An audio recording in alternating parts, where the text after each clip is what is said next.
एक बार प्रेम से बोलिए शंकर भगवान की जय। हर हर महादेव। दोस्तों, इस वीडियो में मीन राशि वालों के बारे में बताएंगे कि नवंबर 2022 में मीन राशियों का दिन कैसा रहने वाला है। वह साथ ही साथ सामान्य जीवन, कार्य क्षेत्र, पारिवारिक जीवन, प्रेम संबंधित जानकारी, करियर से भी शिक्षा से संबंधित सारी जानकारी दी जाएगी। वह साथ ही इस वीडियो के आखिरी में एक ऐसा बेहतरीन उपाय बताया जाएगा जिसको करके आप इस महीने सारे कष्टों से मुक्ति पा सकते हैं।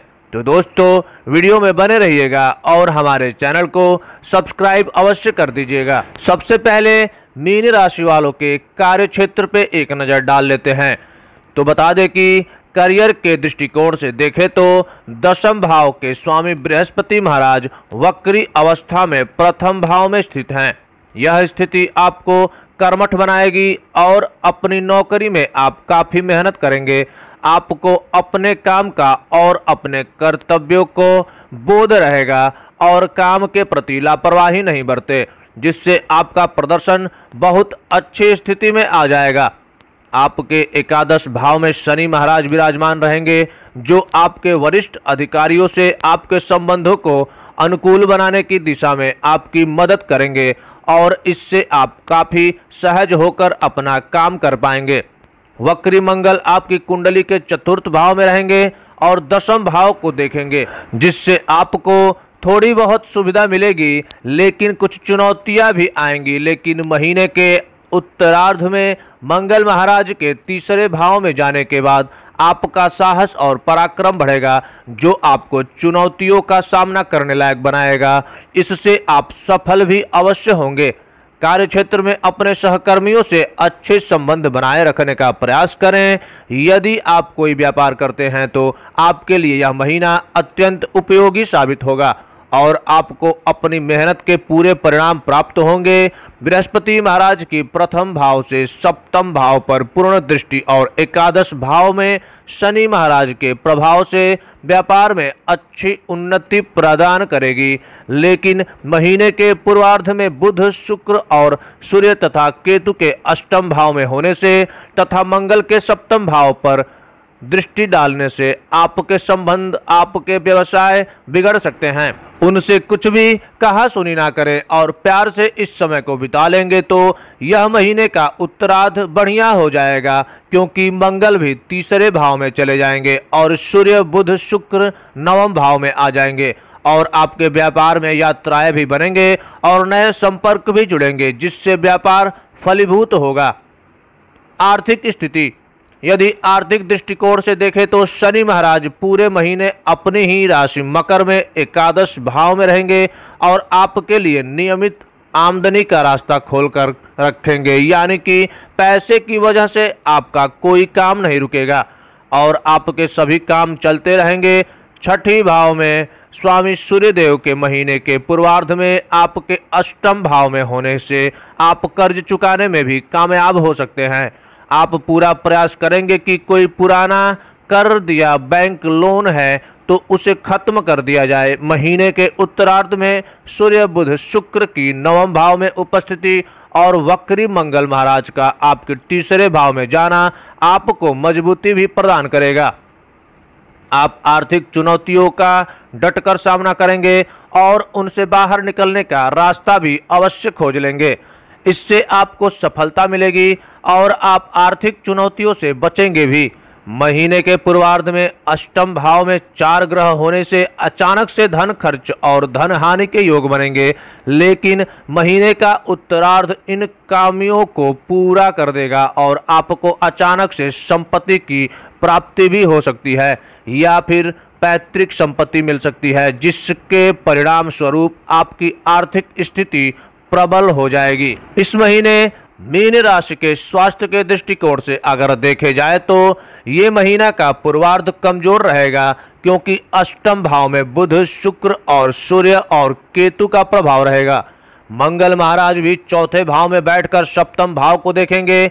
यह सभी ग्रह स्थितियां आपके स्वास्थ्य को प्रभावित करेंगी और आपके पेट में दर्द, पेट में गैस, जलन, अपच, एसिडिटी जैसी समस्याएं परेशान कर सकती हैं। लेकिन सूर्य, बुध और शुक्र के अष्टम भाव से निकल जाने के बाद काफी स्थिति हो जाएगी और स्वास्थ्य समस्याओं से छुटकारा भी प्राप्त हो जाएगा। फिर भी अष्टम भाव में केतु की उपस्थिति आपको किसी प्रकार के रक्त जनित या गुदा संबंधित समस्या दे सकती है, जिसके लिए आपको थोड़ा सा सावधान रहना चाहिए और सही समय पर उपचार भी कराना चाहिए। आपको प्रतिदिन सुबह पैदल चलकर के सैर करनी है और यदि जॉगिंग ना कर सकें तो तेज चाल से कुछ किलोमीटर की यात्रा अवश्य करें ताकि स्वस्थ रह सके और आपका कोलेस्ट्रॉल ना बढ़े। इस राशि के जातकों के प्रेम संबंधित मामलों के लिए यह महीना काफी सामान्य रहेगा। शनिदेव की दृष्टि पूर्ण रूप से पंचम भाव पर रहेगी, जो प्रेम जीवन में आपको अनुशासित बनाएगी। आप एक दूसरे की परवाह करेंगे, एक दूसरे से मिलने भी समय पर पहुंचेंगे और अपने जीवन को एक सुचारू रूप से चलाने की प्लानिंग भी कर पाएंगे। यदि आप इस स्थिति को आगे बढ़ाते हैं तो आपका प्रेम जीवन बहुत अच्छे से चलेगा। बुध और शुक्र के नवम भाव में आने के बाद आपके प्रेम जीवन में सुखद समय की अनुभूति होगी। आप अपने प्रियतम को साथ लेकर कहीं घूमने फिरने, पार्टी करने जा सकते हैं। एक दूसरे के साथ समय बिताने का मौका मिलेगा, जिससे समय के साथ आपका रिश्ता परिपक्व होगा और आप भविष्य के बारे में भी अपने विचार साझा करेंगे और नई प्लानिंग भी करेंगे। यदि आप विवाहित हैं तो बृहस्पति महाराज की पूर्ण दृष्टि आपके सप्तम भाव पर रहेगी, जो आपके रिश्ते के लिए अनुकूलता प्रदान करेगी। इससे आपके बीच चाहे कितनी भी समस्याएं क्यों ना हो, वह आपसी समझदारी से और बैठकर बातचीत करने से सुलझ ही जाएगी। आपके बीच समर्पण का भाव होगा, एक दूसरे को प्रेम भरे भाव से देखेंगे और अपनी जिम्मेदारियां समझेंगे। आप अपने जीवन साथी के सही जीवन साथी बनने का प्रयास भी करेंगे और एक दूसरे की बातों में एक दूसरे को सहयोग और समर्थन देंगे। यही एक सच्चे रिश्ते की पहचान है और यही आपको इस महीने देखने को भी मिलेगा।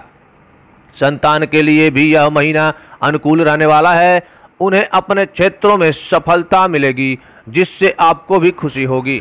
मीन राशि के जातकों के लिए पारिवारिक दृष्टिकोण से अगर देखा जाए तो यह महीना राहु महाराज की उपस्थिति परिवार की स्थितियों से आपको थोड़ा अलग बनाएगी। अष्टम भाव में बैठे बुध, शुक्र और सूर्य तथा केतु के प्रभाव के कारण आपका मन अपने कुटुंब के लोगों से खट्टा हो सकता है और किसी बात को लेकर सभी परिवार में आपस में कहासुनी हो सकती है और परिवार का माहौल बिगड़ भी सकता है। लेकिन यदि धैर्य रखेंगे और स्थितियों को समझेंगे तथा आपसी बातचीत से रास्ता निकालने की कोशिश करेंगे तो वाद विवाद में कमी आएगी।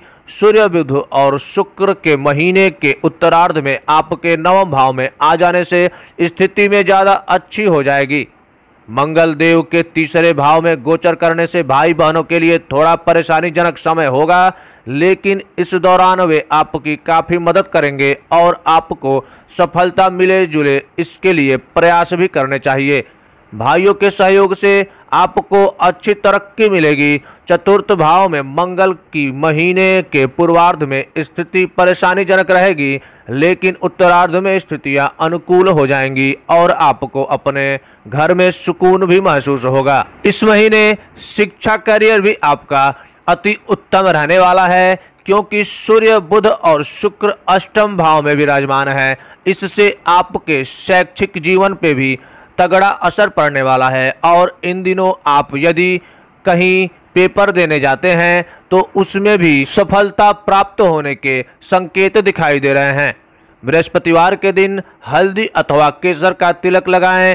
प्रतिदिन भगवान श्री हरि विष्णु जी की उपासना करें और उन्हें पीला चंदन अर्पित करके स्वयं उसका भी तिलक लगाएं। ब्राह्मणों, विद्वानों और विद्यार्थियों को प्रणाम करें और उनकी सेवा करें या उन्हें भोजन कराएं अथवा पाठ्य सामग्री भेंट करें।